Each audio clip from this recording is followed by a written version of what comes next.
हम आपको पूछना चाहते हैं कि आज संसद भवन का पीएम मोदी के हस्ते लोकार्पण होने वाला है। अभी वहां पे किस प्रकार का माहौल अभी देखने को मिल रहा है?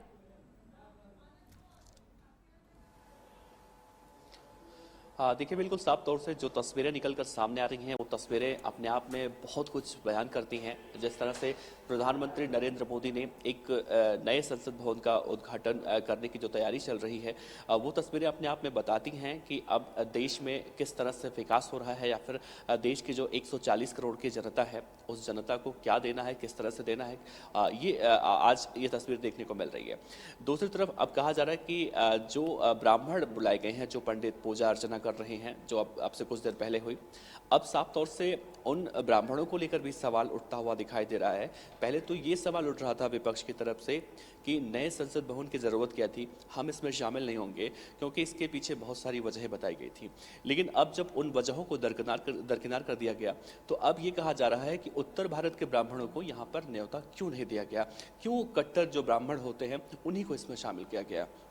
तो इस तरह की सवाल लगातार यहाँ पर उठता हुआ दिखाई दे रहा है। दूसरी तरफ जो तस्वीरें निकलकर सामने आ रही हैं वो अपने आप में ऐतिहासिक तस्वीरें हैं, जिसके गवाह हम और आप या फिर देश की 140 करोड़ की जनता आज गवाह बन रही है।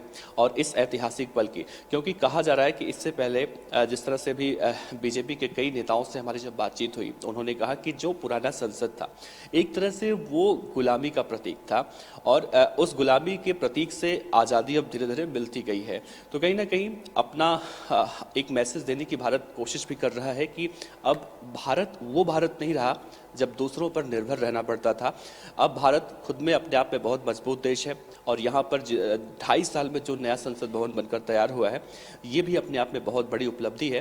तो इंतज़ार लोग कर रहे हैं उस वक्त का जब पूरी तरह से उद्घाटन हो जाएगा। हालांकि प्रधानमंत्री नरेंद्र मोदी समेत तमाम गणमान्य व्यक्ति संसद भवन के अंदर हैं, और जो लोग अभी बाहर हैं वो भी वहाँ पर लगातार पहुँच रहे हैं। तो काफ़ी ऐतिहासिक पल है। जी, मैं आपसे अभी ये पूछना चाहूंगी कि जो 20 विपक्षी पार्टियां हैं उन्होंने भी इसका बहिष्कार किया है, तो आप उनके बारे में क्या कहना चाहेंगे?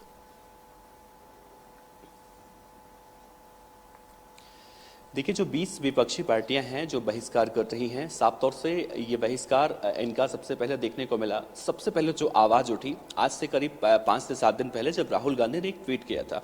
राहुल गांधी ने सबसे पहले ट्वीट किया कि प्रधानमंत्री नरेंद्र मोदी ही इस बिल्डिंग का उद्घाटन क्यों कर रहे हैं, क्यों नहीं देश के राष्ट्रपति इस बिल्डिंग का उद्घाटन कर रहे हैं। सबसे पहले सवाल तो ये था राहुल गांधी का। और उसके बाद जब अगले दिन स्टेप बाय स्टेप देखने को मिला, पहले मल्लिकार्जुन खड़गे आते हैं और उसके बाद एक एक कर केजरीवाल समेत देश के सारे विपक्षी नेता इसको लेकर सवाल खड़े करते दिखाई देते हैं। अब ये मर्यादा इतनी ज्यादा लांघ चुके हैं कि अब गद्दार कहा जा रहा है। एक देश का जो बड़ा प्रधान है, देश के बड़े प्रधानमंत्री, उन्हें गद्दार, काफिर, शैतान तक कहा जा रहा है। विरोध की ये गरिमा हो रही है। लेकिन एक बड़ा सवाल उठता है कि जब यूपीए की सरकार थी, तब जब प्रधानमंत्री डॉक्टर मनमोहन सिंह थे, तभी यह निर्धारित किया गया था कि देश को वाकई में एक नए संसद भवन की जरूरत है। अगर हम यूपीए सरकार की माने, जब उस वक्त प्रावधान भी पारित हुआ था कि 3,500 करोड़ रुपए का बजट जिसमें आएगा, तो अगर वो संसद भवन जिसकी वाकई में देश को जरूरत थी अगर मौजूदा सरकार बनाकर दे रही है, तो आखिर विपक्ष अब इतना विरोध प्रदर्शन क्यों कर रहा है? मतलब साफ साफ बीजेपी के नेताओं से जो हम इस तरह से सवाल कर रहे हैं, तो यही कह रहे हैं कि ये सिर्फ और सिर्फ आने वाले लोकसभा चुनाव के लिए एक ट्रैक तैयार किया जा रहा है, जो कहीं ना कहीं बहुत ही निंदनीय है। चूंकि देश को एक नया संसद भवन मिल रहा है, गुलामी के प्रतीक से आज़ादी मिल रही है, कुछ इस तरह की बातें कही जा रही हैं। तो विपक्ष का विरोध प्रदर्शन इस तरह से देखने को मिल रहा है। अलग अलग नेता अलग अलग राय रख रहे हैं। बिहार के मुख्यमंत्री नीतीश कुमार कह रहे हैं कि क्या जो पुरानी संसद भवन की बिल्डिंग है वो इतनी पुरानी हो गई थी कि वहां से पानी गिर रहा था या पानी टपक रहा था, उसमें रहने लायक नहीं था। तो अलग अलग विचारधारा है, अलग अलग तरीके से विरोध प्रदर्शन देखने को मिल रहा है। लेकिन मौजूदा दौर में देखा जाए तो इन सब विरोध को दरकिनार करते हुए देश के प्रधानमंत्री, बड़ा प्रधान नरेंद्र मोदी इसका उद्घाटन कर रहे हैं। और इसमें जिन मेहमानों को बुलाया गया था, सभी मेहमान पहुंच रहे हैं, सिवाय उन लोगों के जो लगातार इसके खिलाफत में दिखाई दे रहे हैं। लेकिन यहाँ पर सबसे अच्छी बात यह है कि काम नहीं रुक रहा है। आज देश की 140 करोड़ की जनता टीवी के माध्यम से, जिस तरह से भी सोशल मीडिया के माध्यम से नजरें टिका कर बैठी है कि देश का संसद कैसा है, या फिर सेंगोल को लेकर जिस तरह से तमाम तरह की बातें की जा रही हैं, तो विपक्ष का इस पर अब कोई असर जब नहीं हुआ तो अब ब्राह्मणों को लेकर राजनीति की जा रही है कि उत्तर भारत के ब्राह्मणों को क्यों नहीं बुलाया गया, क्यों जो साउथ के कट्टर पंडित होते हैं उन्हें इस पूजा में शामिल किया गया। तो हो सकता है कि आने वाले समय में ब्राह्मण विवाद भी बहुत ज्यादा देखने को मिले। जी, मैं आपसे ये पूछना चाहूंगी, अभी जो लोग विरोधी हैं, जो संसद भवन के उद्घाटन में नहीं आए हैं, उनको पीएम मोदी ने कुछ कहा था कि जिससे वो आ सके?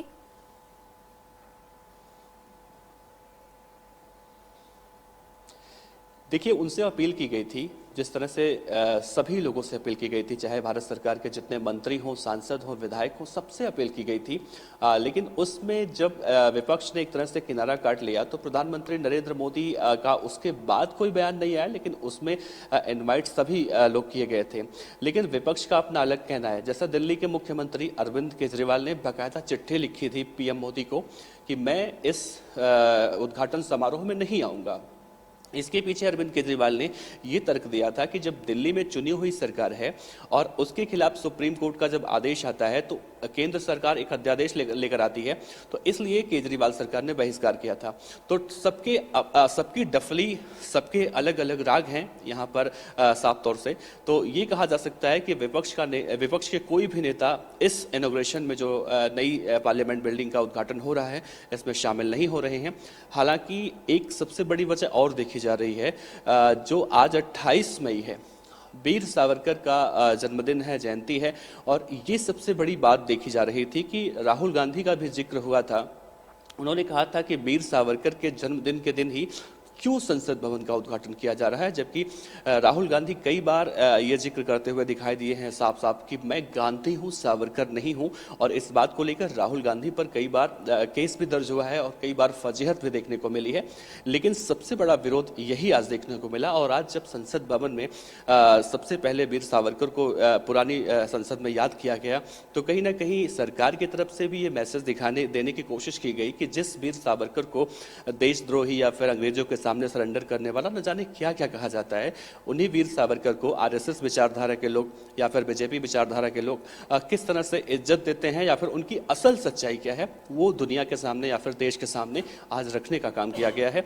और वही बातें अब की जा रही हैं। हालांकि इन सब में एक बार फिर से मैं जिक्र कर रहा हूं, सबसे अच्छी बात यह है कि जो 75 सालों से देश इंतजार कर रहा था वो दिन आज आ गया, और एक ऐतिहासिक दिन है जिसका हम, आप या फिर पूरे देश की जनता गवाह बन रही है, वो हो रहा है। जी, मैं अभी आपसे ये पूछना, आप वहाँ पे अभी उपस्थित हैं और अभी आगे कौन कौन से कार्यक्रम होने वाले हैं और किस किस प्रकार की अभी तैयारियां कर ली है लोग वहाँ पे?